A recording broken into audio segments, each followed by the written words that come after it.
एक खामोश रात, एक अधूरा ख्वाब हिमालय की तलहटी में, जहां नदियां पर्वतों से गले मिलकर मैदानों की ओर बहती हैं, वहां एक छोटा सा गांव था जिसका नाम था नीरव। नाम के अनुरूप ही नीरव बहुत शांत था। यहाँ के लोग सादगी और संतोष से जीवन जीते थे। उनका संसार उनके खेत, उनका परिवार और उनकी सदियों पुरानी परंपराओं तक ही सीमित था। इस गांव में एक युवक रहता था जिसका नाम था अंशु। अंशु गांव के अन्य युवकों से कुछ अलग था। जहां दूसरे युवक दिन भर खेतों में काम करने और शाम को चौपाल पर गपशप करने में खुश रहते थे, वहीं अंशु की आंखों में एक अजीब सी चमक थी, एक अज्ञात की प्यास। वह घंटों तक गांव के किनारे बैठकर दूर क्षितिज को देखता रहता था, जहां पहाड़ आकाश से मिलते थे। उसे लगता था कि उस पार कोई ऐसा संसार है जिसके बारे में नीरव गांव के लोग कुछ नहीं जानते। अंशु का सपना था यात्रा। वह उन रास्तों पर चलना चाहता था जिन पर किसी ने चलने की हिम्मत नहीं की थी। वह उन कहानियों को सुनना चाहता था जो सिर्फ हवाओं में दबी हुई थीं। बीता हुआ कल और एक चेतावनी। अंशु के पिता दयाराम एक अनुभवी किसान थे। उन्होंने अपने जीवन की हर सांस गांव की मिट्टी को दी थी। उन्होंने अपने बेटे के सपनों को कभी समझा नहीं, बस उसमें एक अकारण बेचैनी देखी।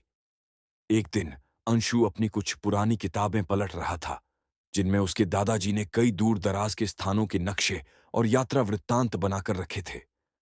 अचानक एक पुराना, जीर्ण शीर्ण चमड़े का बस्ता नीचे गिरा। उसके भीतर एक पीला पड़ चुका तांबे का लॉकेट था और उसके साथ एक नोट।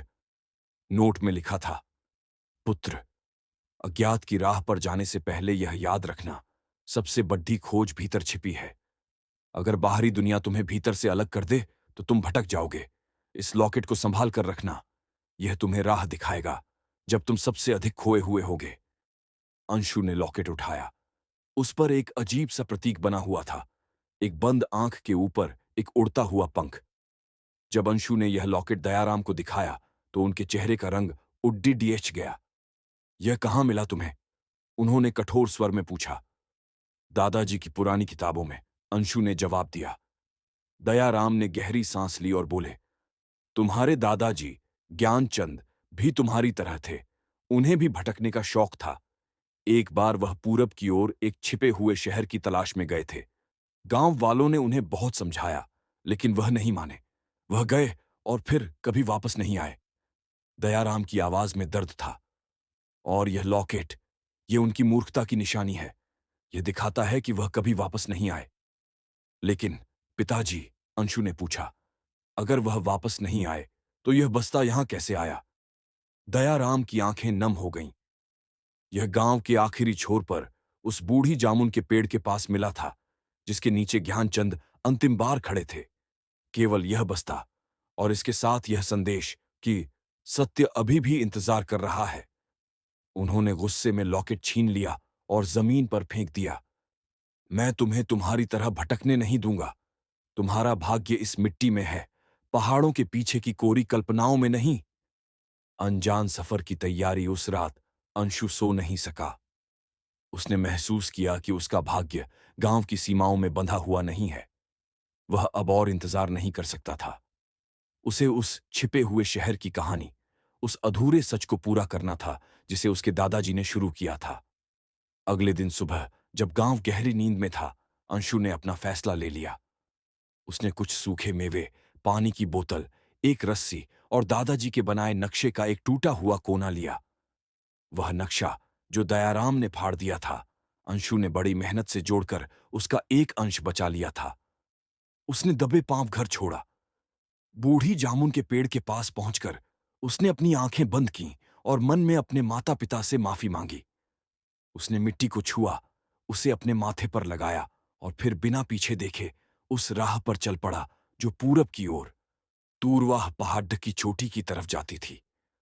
अंशु को पता था कि दयाराम उसे रोकने की पूरी कोशिश करेंगे, इसीलिए वह उस रास्ते पर चल रहा था जिस पर गांव के लोग जंगली जानवरों के डर से नहीं जाते थे। एक संकरा, कांटों भरा पहाड़ी रास्ता। पहाड़ का रहस्य और अजीब आवाज। पहले कुछ दिन बहुत कठिन थे। दिन में कड़ी धूप और रात में जानलेवा ठंड। एक दोपहर जब अंशु दूरवाह पहाड़ की ढलान पर चराच रहा था, तो उसने देखा कि नक्शे का फटा हुआ कोना एक खास जगह की ओर इशारा कर रहा है। एक पानी का झरना जिसके पीछे एक छोटी गुफा थी। अंशु को लगा जैसे किसी अदृश्य शक्ति ने उसे वहां खींच लिया हो। उसने झरने के बर्फ जैसे ठंडे पानी से मुंह धोया और पत्थरों के बीच से गुफा तक पहुंचा। गुफा के प्रवेश द्वार पर कुछ अस्पष्ट नक्काशी बनी हुई थी, जिसे पढ़ना नामुमकिन था। गुफा के भीतर कदम रखते ही उसे एक अजीब सी शांति महसूस हुई, जैसे वह दुनिया के शोर से बहुत दूर आ गया हो। भीतर हवा का एक झोंका भी नहीं था। वह मशाल की रोशनी में आगे बढ़ा।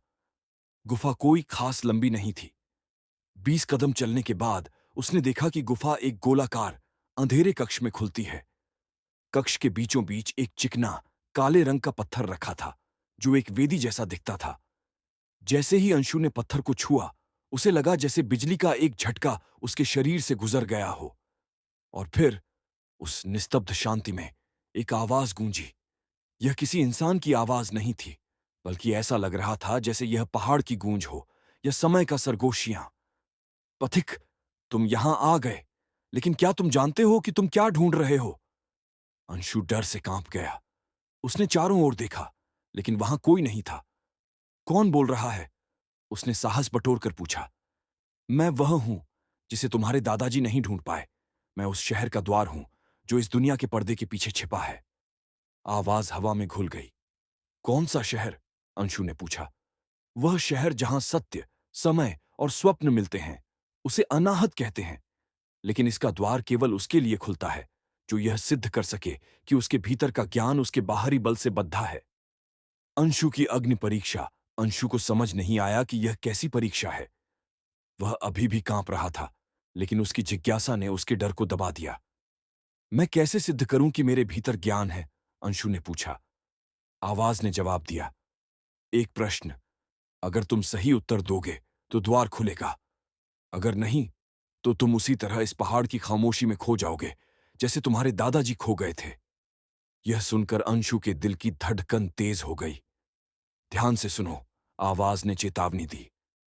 सवाल यह है, क्या वह यात्रा सफल है जो मंजिल तक नहीं पहुंचती? अंशु स्तब्ध रह गया। यह तो बहुत सरल सवाल था, लेकिन इसका उत्तर देना इतना मुश्किल था। अगर वह कहता है हां, तो इसका मतलब है कि उसके दादाजी की यात्रा सफल थी, भले ही वह वापस नहीं आए। लेकिन फिर क्या वह शहर अनाहत का मूल्य कम नहीं हो जाएगा? अगर वह कहता है नहीं, तो इसका मतलब है कि उसे भी वापस नीरव गांव लौट जाना चाहिए और अपने सपने को अधूरा मान लेना चाहिए। वह कुछ देर सोचता रहा। फिर उसकी नजर अपने फटे हुए कपड़ों, उसके हाथों पर पड़े छालों और उस नक्शे पर पड़ी जिसे वह अब तक संभाल कर लाया था।